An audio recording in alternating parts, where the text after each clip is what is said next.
Hey, Honesties. Welcome back to another episode of Honesty the Podcast with your host, Zena, aka Top Tier Z, where I keep it raw, I keep it real, and I keep it risky. Before you do anything else, make sure you subscribe to the channel. Okay, make sure you like the video. You don't gotta watch the whole thing to know you're gonna like it because, it's my content, so you're gonna like it. But today's guest is a special friend of mine. She's a multifaceted creative based out of New York, and most recently, independent designer of Rhea Boulevard. Welcome, Jessie Rhea. Hi, babe. Hi. How Thanks for are having you? me. Thank you for being here.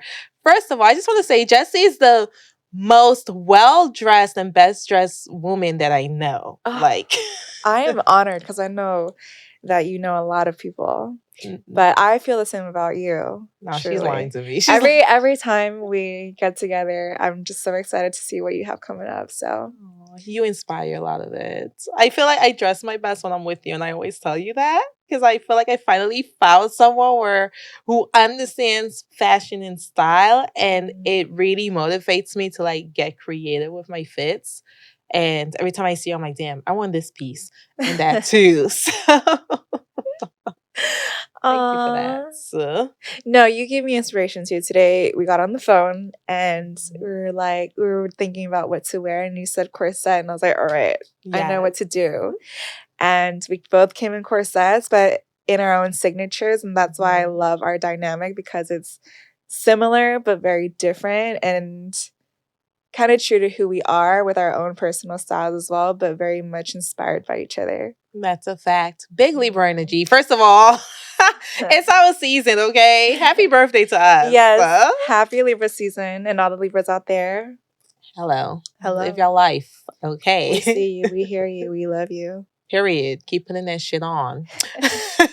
I want to get into my fast five of would you rather this or that. I ask you 5 questions, you give your response, and I might keep it pushing or just depending on how I feel, I may further investigate. Okay? Would you rather Peking duck or pho? Am I saying it right? Pho? Oh my goodness, pho. Pho. Oh. Okay, so my father is Vietnamese and my mother is Chinese, so she cooked pho from scratch all the time growing up, so I'm gonna have to go with pho. Ooh. Yeah, I think Peking duck in my household was more of a delicacy. Mhm. We would kind of order it during family dinners, outings. Yeah, I can see that. But pho through and through. Got it. Yeah, I'll have pho during the summertime any day. I know you would because we definitely were like sushi or pho, and that was a play on both of your parents' ethnicities. That's what that question derived from. Oh my goodness! So I'm happy you said it. Thanks for asking that. You're welcome. Now I want some pho. Can we get some after? Would you rather be single or be in a relationship? I think there are seasons for it. I think in the last couple of years I've been so focused on understanding who I am in this era of my life, and I can't imagine sharing myself fully with another person in a relationship because it is a lot of work, and I definitely put that energy into something else in addition to myself. So I think in this era I'd rather be single, but I do love the idea of being in partnership with somebody else, but I think they really need to be on your same vibe in order to make all areas of your life work and thrive. Yes, I agree. Like compatibility and alignment, creative, like understands the life of a creative as well. Like it gotta align perfectly. I feel you. Listen, being a Libra, we love companionship, but it's also important not to just settle for any companionship. Exactly. So I respect that response. Would you rather a contemporary style or a sophisticated style? Contemporary in what way? Ooh, what are we good talking? question. I don't know. I did not come up with this. Now I'm asking you questions. I'm gonna say contemporary because I feel like even asking you that question and you don't know how to answer gives a lot of room for abstract expression. Whereas I think when I hear sophisticated, I think conservative. Yes, that I do know. Okay, yeah. So I think if that's what you mean, I would definitely pick contemporary, right? That was my producer's question. I'm not gonna lie. Okay. That was not me. Wait, I kind of like that. But I think there's just so much more room to play in an area of abstracts. And I think boxing yourself in with one style of clothing it's hard, because what if one day you kind of feel a little bit more, spicy or like sexy, and you want to show like way more than what sophisticated may want to serve for you on that day, then but I think dressing up is a lot about being fun and an expression. Yeah. And I can't imagine being no, I can't imagine someone describing me as just sophisticated based off of my looks. Honestly, though, like every time I see you, like you do have some looks of sophisticated with like the tie and the way you style things. Every time I see you, like nothing about you, like your style is so unique. Like you can't fit into sophisticated. Like contemporary, I feel like you get to be more of an individual and to show who you are artistically and creatively as well. I feel like I know the answer to this one, but I am still gonna ask it. Would you rather short hair or long hair? What did you think I was going to say? Long? I mean, I definitely go through my phases of short hair. You do? I'm not attached to my hair, actually. Ooh. Yeah. During the summer times, I love to chop it off, but I've never actually gone pixie like you. What's the shortest you've been? A little below my ear. Really? Yeah. We gotta see this. Clearly, we're new friends. I gotta let them know how we met. But yeah, why short? I think it's flattering on me sometimes. I love to show off my collarbones and my shoulders. And I guess during the summer season, it's just easy. But I love to play with my hair, long hair now. So I think right now it's long hair. I don't see myself cutting my hair super short in the near future. Okay. Yeah. Wow, I am so thoroughly surprised. I thought I knew. I know. Actually, when you said that you knew the answer, I was surprised that this was going to be the question, because you've never seen me with short hair. No. But I love you in the pixie. Thank you. I think I'm growing it back. I don't know right now, to be honest with you. Like, as a Libra, I always change things around. Like, I think I just go with how I feel. Yeah. You know what I mean? And right now, I'm all like, let me grow it. It's getting cold, but that might change once these braids come out. When you're back. Yeah. Yeah. My final question. Would you rather vintage Dior or vintage Cavalli? That's a hard question. I know. Ooh, I think both vintage in the 90s were kind of head to head, in my opinion. I think I own a lot more Cavalli vintage. One of my birthday dresses was a chartreuse silk with leopard strap Cavalli, and it was vintage. I wish I owned more vintage Dior, and I think that Dior looks so good now too. Yeah. So I would say vintage Dior. Okay. Yeah. Wow. Love that. Yeah, that was hard though. I knew that. I literally was like, there has to be one question that kind of stumps her, and I know it has to be like a fashion question. So I'm happy. Mission accomplished. Okay. First of all, congratulations on your most recent collection, Rhea Boulevard. I am obsessed. And I'm going to put a little like video and clip so that they can see what I'm talking about. Like, every time you post these pins, like whether it's you and them, whether it's a client, like I'm just like baffled and by just the creativity and just how different they are from anything I've ever seen. So I do want to know what inspired this collection for you. Thank you so much, Zena.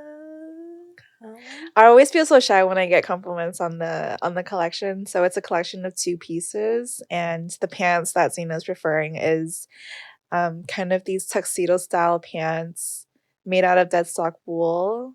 So it's a little bit more sustainable for the environment, and very mindful. Very mindful. Very demure. And so they're black, but then they have this red outline that kind of looks like a thong that's embedded on the outside.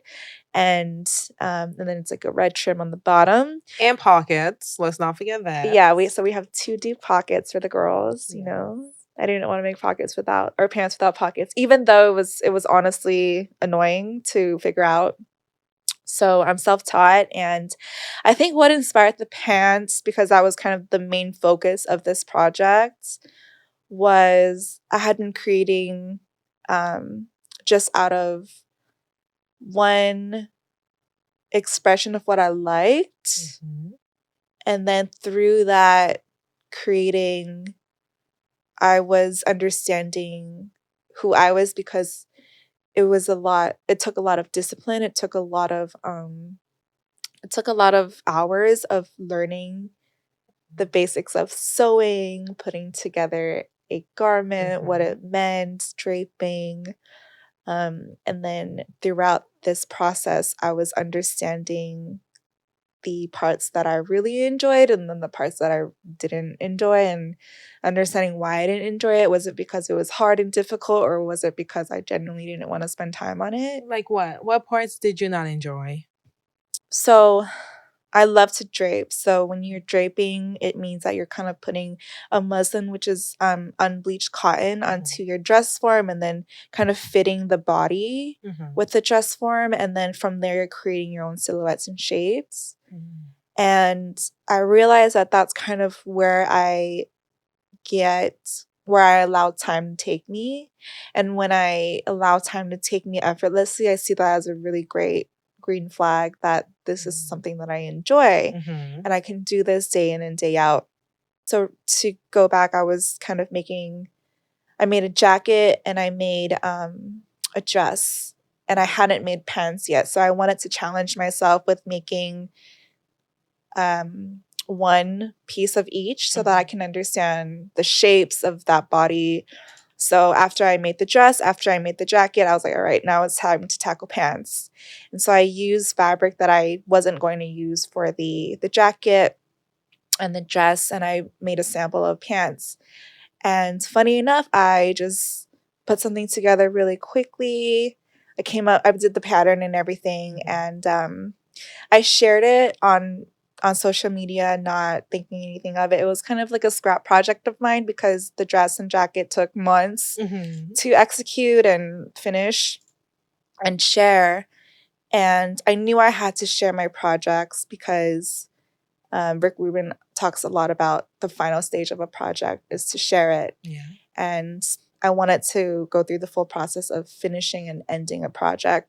So when I posted the pants, even though it was just with scrap fabric, everyone was like, oh my God, I love these so much. This is such an innovative idea. And I was getting responses from not just the girls, but the guys too. Ooh, that says a lot. Yeah. For real. And they were like, this is a very innovative idea. This is really cool. I've never seen pants like this. And so I wore them out, and I noticed that they were wrinkling, and so I wanted to perfect them even more. And I knew that people just liked it, and I really liked it. But I knew that the finished product was going to be even better, because I was just scrap fabric. First trial. Exactly. So, I go to the fabric store, and I realize that I also like to pick out fabrics. I can spend hours in there picking fabrics. In Mood? Do you go to Mood? I do go to Mood, and I'm trying to experiment with other fabric stores, but Mood is just kind of, my go-to as I'm just starting out. But I know that there are really good ones out there too in New York. And so I think, now looking back, because it's easier for me to look at what I made after it's done to understand what inspired me, which is interesting, because when I'm in the act of being inspired, I cannot really add logic to it. Okay. It's just kind of intuitive. And so looking back now, I think growing up, I've always worked in corporate settings. I've worked in dealerships before. I've worked in schools, and there was always a specific uniform and dress code that I had to abide by. And usually there were, blazers and button-ups. Very boring. Very, very. I know exactly what you mean. Yeah, and I was young, so So being young, I still kind of wanted to like show off my body a little bit within those outfits and the uniforms. And so I realized that there was a pattern of wanting to look sophisticated, but then having a little bit of sensuality to it. And so when you look at the pants, you know, people kind of see it as a thong and it looks a little bit promiscuous. But it's, you know, it's almost like office wear because of the fabric. And the pinstripe also. And the pinstripe, exactly. Staple in corporate. Exactly. The corporate baddies. Yeah. Closet. Yeah. So that was very intentional. And so I think to wrap it up in one sentence, it would be that the concept was taking office wear and corporate and corporate wear out of its context, quite literally. Literally. So flipping it inside out. And that's, you know, that's what I came up with for this little collection. So good. Like, I'm a corporate baddie, right? And I feel like I can definitely resonate with what you say when you're like growing up, you worked in a lot of corporate settings. Because I was like interning on Wall Street since I was like 16, and I was like, this is so boring. There's no individuality. It's like black, gray, navy blue, white, beige. Like, I don't want to just wear these colors. But it is nice to see now, like, how, at least in the company I work for, we do get to have a sense of individuality. It's not just like the very stoic and serious office wear. So I cannot wait to get my pants, my trousers. I won't wear them to the office because the body's gonna be bodying. Yeah, yeah. So they're meant to fit very snug around your waist and your hips, so it further pushes the, you know, just like the sexy shape of the body. Yeah. But then they flow when you walk. So the design is very intentional, and I'm really happy with it. Yeah. Yeah. I like that. Yeah. How would you say diving into your passion of designing, because it is something, as you said, self-taught, still kind of new to you, right? What inspired that? I know for me personally, even with this podcast, like it took me letting go of my two co-hosts for me to be like, this is where I want to take it. This is the direction. And this is something that I'm actually very passionate about, something that I feel like is part of my purpose on this earth. What would you say you had to let go of in order for you to really dive into this? That's a good question, because I think this process has taught me that letting go is a part of the process, which is hard because, you know, you want to keep everything in place while you're pursuing something that you feel like you need to because of your intuition. And I have a really close relationship with my intuition, and I feel like if I have to do something, I just need to do it, and it's going to keep gnawing at me if I don't. And so someone that I was really close with, actually, she had introduced me to the idea of starting or just having my own studio. And so I went ahead and looked for my own studio and found one pretty quickly. And I loved just having the space of escaping where I can create anything, make mistakes as I wanted to, and no one was going to be there to judge me. I didn't, you know, it just felt really free for me. It felt like a little playground when I had that studio. And I think that I had to let go of committing myself to other people and understanding what it meant to commit to myself. Ooh, girl. I'd never committed myself to a project like this before. And prior to doing fashion, I was making videos for social media and advertising. So I would actually create videos on After Effects and cut up footage from photo shoots. Kind of like bring other people's ideas and their passions to life. Exactly for big companies. But I had to definitely let go of people who felt like I needed to prioritize them and weren't really okay with me prioritizing myself.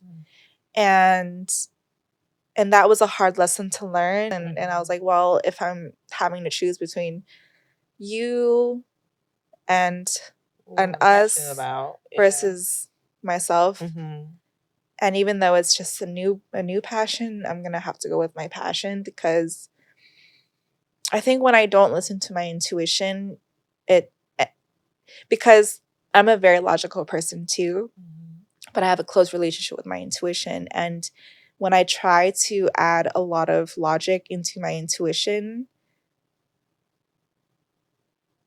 I let the situation play out, even though something is just telling me that it doesn't feel good to be here, to be in this state with people, certain people. At the end of it all, I end up just saying I should have listened to my intuition, because I knew something was telling me that I should have went the other way. Yeah. And so I've had to lose people, because when you're so focused on building something for yourself, that you miss birthdays, you miss gatherings, you sometimes you can't show up for people physically because you have to show up for yourself. Especially when you're like investing into yourself as well. Like New York City, or just friendships and relationships in general, like requires money to be spent at the end of the day, right? When you're like self-taught, self-made, you're building something from scratch for you. It's an investment. There's money that goes into that. And sometimes you can't make it to a birthday. You can't make it to an outing because that money needs to be allocated elsewhere. Whether it's, for me, it's studio time. It's, well, now I do my own editing, so I don't need to pay someone to do that. But I used to have to. So I kind of had to pick and choose, like, not per se what or who, not who is more important monetarily, but kind of just like, well, I cannot afford to do both, right? And sometimes you have people who are understanding of that, who can show you grace and don't take it personal. But as human beings, a lot of times we take a lot of things personal. So it's like, well, if she's not showing up for me, then I kind of just, they feel away. Like they just like, I just don't really care to even know what's going on or why she's not showing up, right? And I think that's why it's so important to have friendships that are reciprocal. Like you pour into me, I pour into you, whether it's through creativity, whether it's just through conversation, just being there for each other. I think a lot of times, as women especially, we're so self-centered in like what we have going on for ourselves that we kind of disregard what our friends have going on, right? How would you say you navigate those kind of friendships, like non-reciprocal friendships? I think it's trial and error, because sometimes I wonder, am I not giving enough? Am I, is there more that I can give? Is there more that can I be a more understanding person? So I first ask myself why I'm looking at the situation and why the situation unfolded the way it did. And sometimes when being so close to your intuition, sometimes there's not a real answer. Sometimes there's not a list of A, B, and C. Sometimes it's just a gut feeling that sometimes your paths just kind of diverge into different directions. And I think I always believe that someone who is doing more than you will never criticize you for doing not enough, and I think that sometimes when you are so used to pouring into other people, or you're so used to just being in a community of people, that when you turn into yourself a little bit more, when they do take it personally, it's because to some degree they feel entitled to your energy. They feel entitled to what you can do for them and what you have been doing for them. And I think that community is definitely needed, and it's definitely important. Yes. Especially as women, we need a village, or, it's that narrative is kind of done around a lot, but I think it needs to be the right community. And until you do find your right community, you really need to build, and I'm talking about myself really, is that you need to really build a strong foundation within yourself, because you're not going to have the right people with you around you 24/7 or throughout all phases of your life. I think some people come in and out of your life for different reasons and different seasons, and to hold someone forever in your life, I don't think that that's right, especially when they want to go somewhere else and you're not letting them. I think a relationship is a lot more stronger when you give them the freedom to explore themselves, and then when they feel like it's right, when things are aligned, you can come together. But I wouldn't want to hold someone Hostage. yeah. Yeah. I think that's what a lot of us feel as human beings. Like, we are so possessive. And I say this all the time, like, people are here to be experienced, not possessed. I think it's just human nature to like want to possess people, whether it's friends, whether it's a partnership. Like, I think it's important to know when to let go of things, or when things are no longer serving you, or vice versa, when you're no longer like serving someone else, right? A lot of times as humans, we kind of just like to personalize it, like, oh, this person's no longer doing this for me. But we never really ask ourselves, well, are we still giving them what they need? You get what I'm saying? But that does take me into my next topic of men in relationships. I think being like just successful women in what we do, whether it's having your own business, you designing, for me having this podcast, being a corporate baddie, a lot of times I find myself saying I want someone who's on my level. Like, and that, I feel like when you have certain things going for yourself, a lot of men, it can go two ways, one of two ways, right? They can be intimidated and feel like you're too much and they don't really know how to fit or where to place themselves. Or you can be with a man who is motivated, like seeing the way you grind and the way you hustle and the way you go after what you want. It can motivate him to want to do the same for himself. So I do want to ask you, going from someone, you worked for someone else, right? You did the video editing, the creative stuff, and now you're transitioning into entrepreneurship, or you have transitioned. What kind of men do you find yourself attracting? Attracting. Yeah. Um Or none? honestly though, since it's honestly podcast, I really have not been okay. The intimidation part, I think, is definitely I've definitely been seeing that, and I think there's a reason why I haven't been attracting a ton of people. So What do you think the reason is? I think because I'm so focused on I've just been focused on making clothes, that the people that I have been attracting have been more creatives too, and artists who are kind of on the same path. But then I also noticed that they kind of have a balance between what they're making and relationships and dating. But I haven't been dating for a few years, so yeah. That So I don't no attraction actually. wow. Okay, what kind of men are you attracted to? Typically, when you date, right? What's your type? What do you look for in a man? I love a man who can come up and talk to me. Okay, so No, outgoing. they don't have to be super outgoing. They just need to know that they just need to show some sense of courage, Confidence. Okay. Yeah, I love a confident man. I love someone who is artistic and creative, very, very generous. I keep an eye out on someone who is generous, and I'm talking about their time, their energy, their money, and just how they want to take care of people. I think that that's such a big thing. Someone who's handsome. I can't say that I don't look at looks because I'm a big looker. So I have to be physically attracted to them. So, and I think that I think also when they're so when they go after what they want to, it's very sexy to me, and it adds more points to how they appear physically. Got it. I see what you're saying. Yeah. Ooh.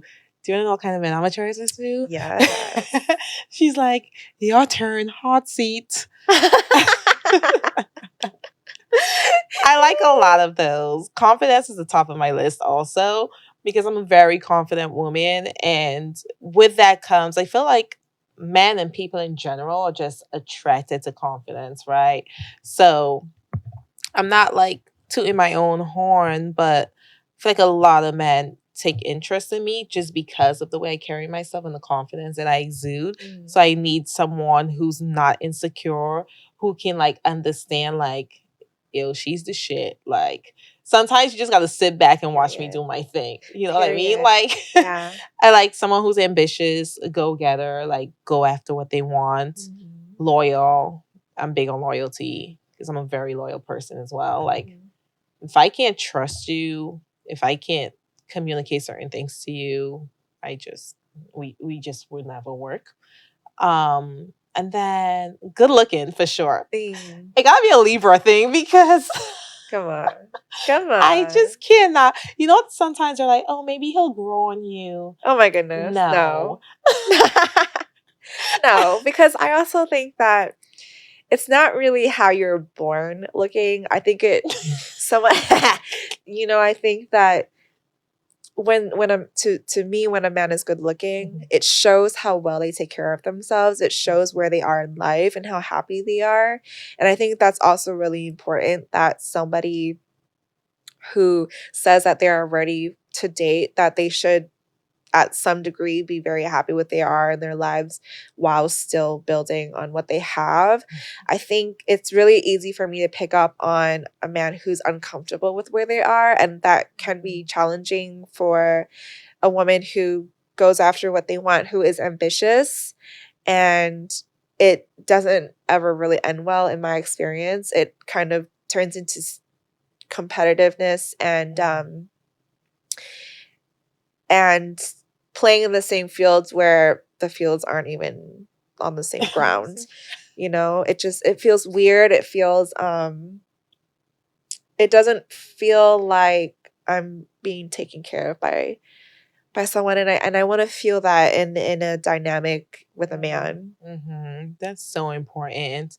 And I think usually when men, I'm gonna speak for them, when they hear like being taken care of, a lot of times men think it's just like financially, right? It's like I want to be taken care of emotionally as well. I want to make sure like you have enough emotional intelligence that you can address my needs emotionally without me even speaking it, right? You can appreciate my vulnerability because I'm someone who, and I want to know like if you're a vulnerable person because that's something I like recently learned over the past couple of years is how to be vulnerable. Like I struggled with vulnerability in a partnership that I had to guard up like 24/7, and they're trying to like penetrate and trying to like get closer to me, and it's just a wall where as honest as I am, I wasn't really always open and honest with my feelings.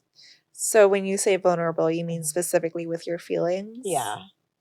Because I've never been heartbroken. And I'm gonna knock on wood that I never get there.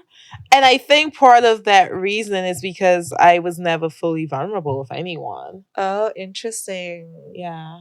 Can you see that or no?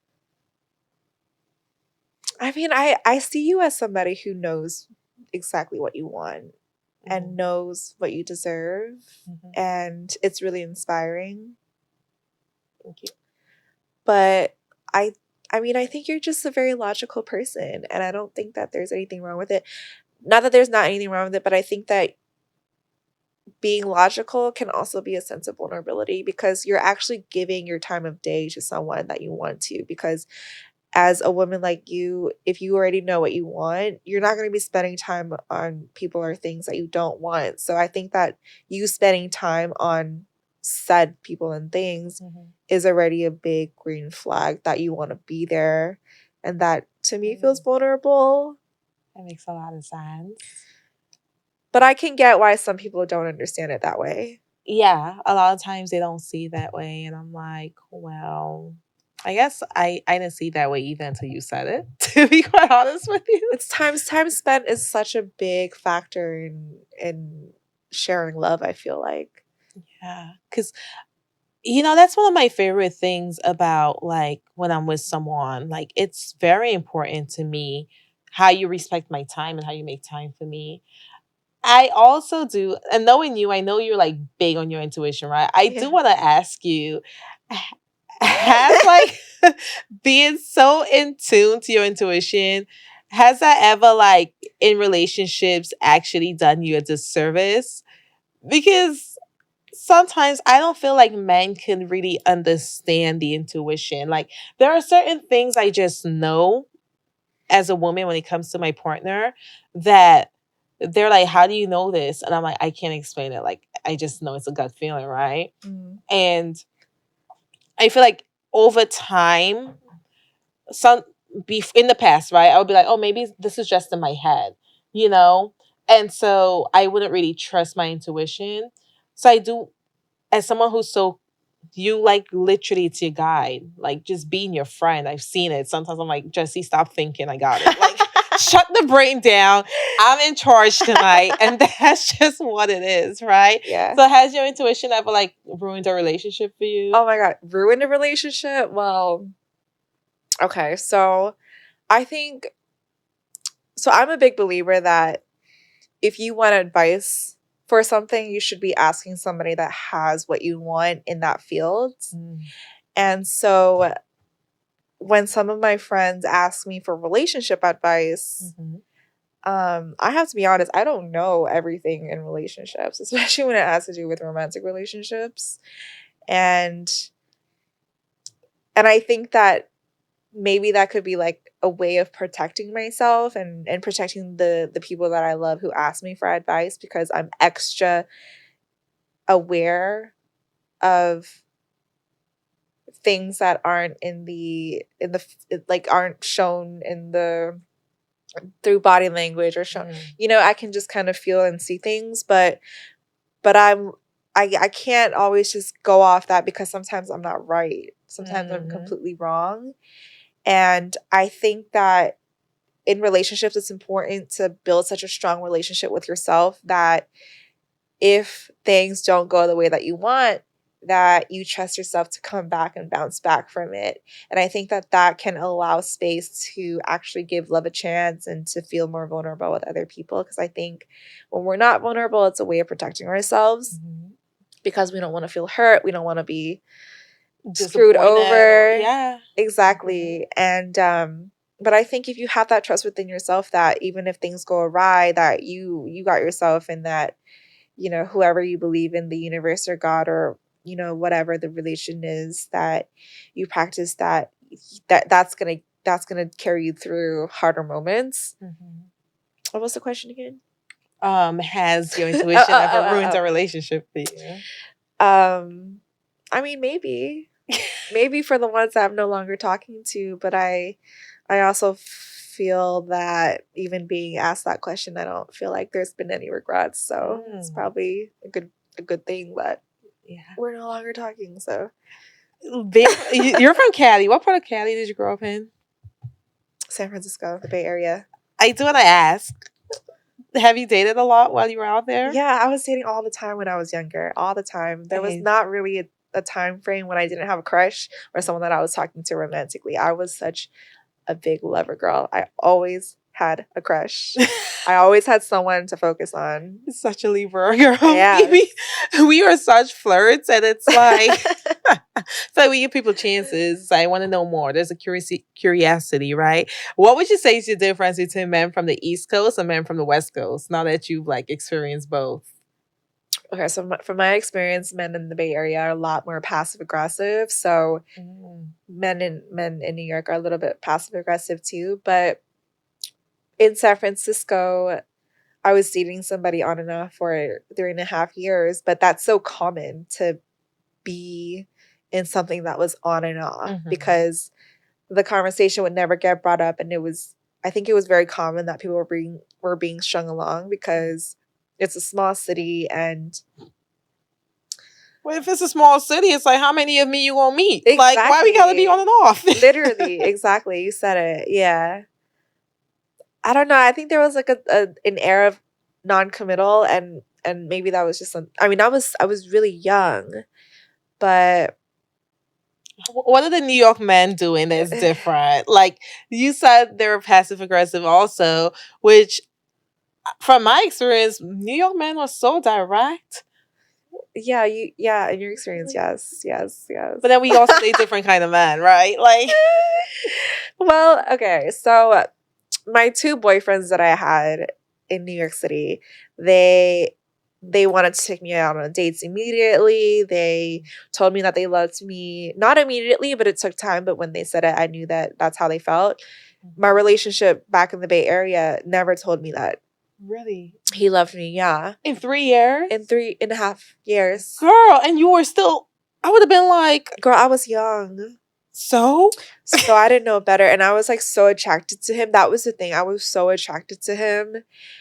Physically, he was so fine. Mm-hmm. And you kind of were blind. You were blind to the fine. I was so blinded to the fine. Goodness gracious. That's something that I had to learn. But yeah, the men that I've been in relationships with in New York, they wanted to lock it down immediately, and I think in the last couple of years since I've been single, they've been more passive aggressive. Mm-hmm. And I think, or not even aggressive, just passive. And I think that that's because I have been focused on other things, and maybe I feel like they don't really know how to approach me. Mm-hmm. And I don't blame them, because even when they approach me, I kind of leave them on red. You know, I don't really know what to say. I could use some practice in this arena as well. So I can help you. Okay. Yes. What do you feel like from whenever we go out, what do you think our experience has been with men? Ooh, girl. I think a lot of men, they look, right? And I do think there's intimidation. I think especially when we're together, they kind of, it's always easier from my experience with men to be approached when you're by yourself, right? And I think it's because men fear rejection. So they don't want to come up to you when you're with your friend and you turn them down, and now it's like there's kind of an embarrassment because someone else is there to witness it, right? Oh my God. So I think from our experience, they're a little intimidated, but then I do feel like, I mean, take for example, last time we went out and we're at the bar, and this is our spot, right? So we get hooked up all the time. So this man comes up and he's talking to Jessie, complimenting her outfit, her earrings, all these things. And we're waiting for shots of tequila. Oh, yes. And the waitress, I guess, she wasn't aware. Like, the bartender knew that our shots were in the house, but she wasn't aware. So she goes up and she's like, oh, it's $81. And this man just stayed silent. And I'm over here like... For shots that he suggested. Exactly. Yeah. He literally... We were like waiting for our cocktail. He's like, oh, you guys want to take tequila shots? Missed I work at Supreme. And we're like...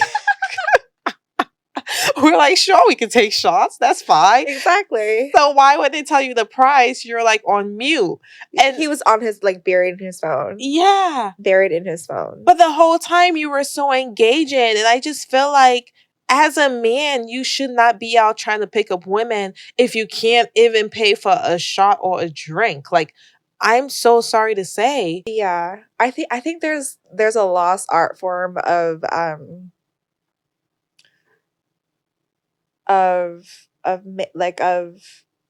masculine energy and feminine energy, and the synergy of it all in the world of dating, and not even in dating, but just in the world of connecting with other human beings. Mm-hmm. Because what I've noticed is that even with the men that do offer us drinks, it almost feels like a transaction. It feels like, I'm gonna get you these drinks if you do this for me. Yeah. And if we accept the drink, and even accepting is a form of exchanging our energy with you, which is very precious, because now I feel like you're kind of a person that we can like talk with for a little bit. And I specifically remember we were at a bar in the Lower East Side and we had accepted drinks from someone.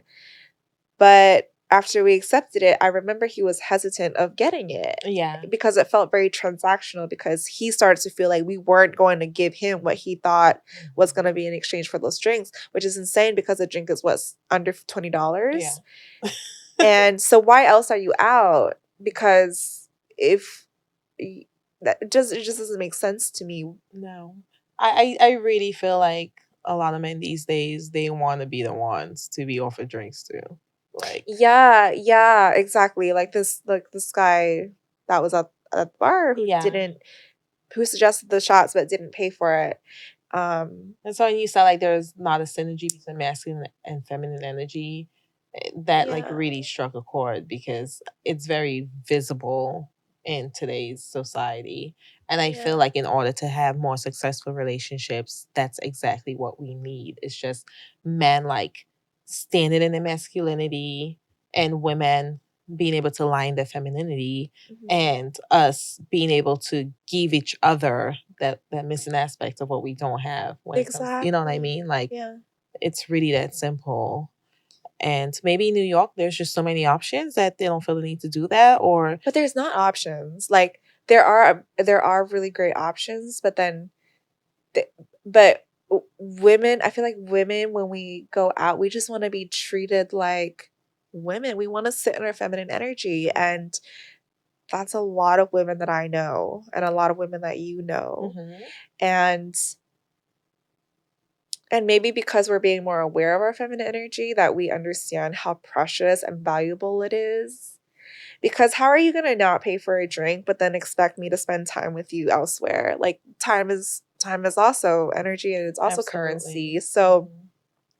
it's almost like they're wanting to sit in the feminine and then they're wanting us to sit in masculine, and it just there's a little bit of a discourse Yeah. within just the nature of going out these days. That's a fact. And I do Yeah. want to wrap up and just encourage more women to take pride in your femininity. And if a man is requiring your time and attention in a public space, then he needs to compensate you for that. Whether it's with a drink, respect, anything, like it needs to Yeah. be compensated, you Yeah. know? We do need to wrap up, but please let them know where they can find your collection, where they can find your Instagram. So my personal Instagram is Jessie Rhea. It's Rhea and Jessie with an IE. And the brand name is Rhea Boulevard. So Rhea and Boulevard spelt out. Mhm. She's on Instagram, she's on TikTok, so Check it out. yeah. Check out those pants and let me know what you think. Absolutely. Well, thank you guys for tuning in. Jessie, thank you again for coming on and having this conversation with me. And honesties, I shall see you all next week. Yeah, I'll see you next week.